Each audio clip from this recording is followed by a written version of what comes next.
മര്യാദയ്ക്ക് എനിക്ക് പൈസ വേണം. ഇങ്ങനെ തല്ലിയാൻ പൊളിച്ചോളെ ഞാൻ. ഒന്നും വേണ്ട, എല്ലാം പോട്ടെ. മരുഭൂമി കിടന്ന് കഷ്ടപ്പെട്ട് ദൂർത്തടിക്കാനല്ല.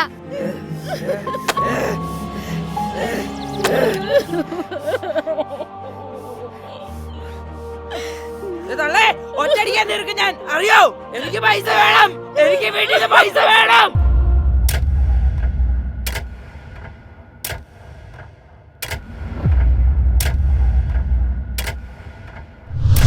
ആ പാവം ഗൾഫിൽ കിടന്ന് കഷ്ടപ്പെട്ട് കാശുണ്ടാക്കും.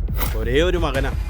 അവൻ ചോദിക്കുമ്പോ ആവശ്യത്തിന് അനാവശ്യത്തിനും കാശ് കൊടുക്കും. പഠിക്കാനാന്നും പറഞ്ഞ് വീട്ടിൽ നിന്ന് ഇറങ്ങും. എവിടേക്കാന്ന് വല്ല നിശ്ചയമുണ്ടാ? അവൻ ബൈക്കുമായിട്ട് വരുന്നത് കാണുമ്പോൾ തന്നെ ഞാൻ റോഡിൽ നിന്ന് മാറും. നിങ്ങൾ ഇതൊന്നും പറഞ്ഞിട്ട് കാര്യമില്ല, പുതിയ പിള്ളേരല്ലേ. എങ്കിൽ മാത്രമേ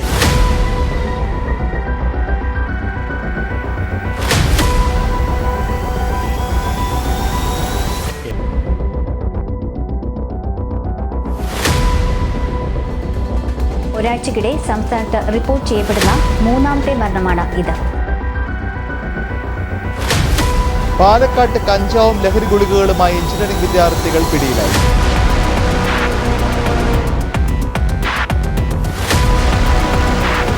കൊച്ചിയിൽ MDMA-യുമായി 3 വിദ്യാർത്ഥികൾ പിടിയിലായി. രഹസ്യവിവരത്തെ തുടർന്ന് മെട്രോ പോലീസാണ് ബൈക്കിലെത്തിയ വിദ്യാർത്ഥികളെ പിടികൂടിയത്. നിരവധി പേർ അറസ്റ്റ്.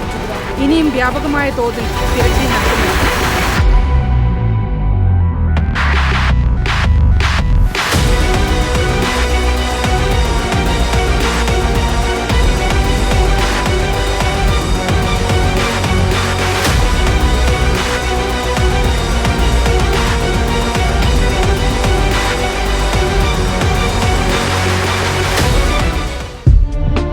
വലിയൊരു ജനസമൂഹത്തിൻ്റെ സ്വൈരജീവിതത്തെ ചെറിയൊരു വിഭാഗം മയക്കുമരുന്നിനും അശാന്തിക്കും കാരണമാക്കുന്നുണ്ടെങ്കിൽ അതിൻ്റെ ഉത്തരവാദി നമ്മൾ തന്നെയാണ്.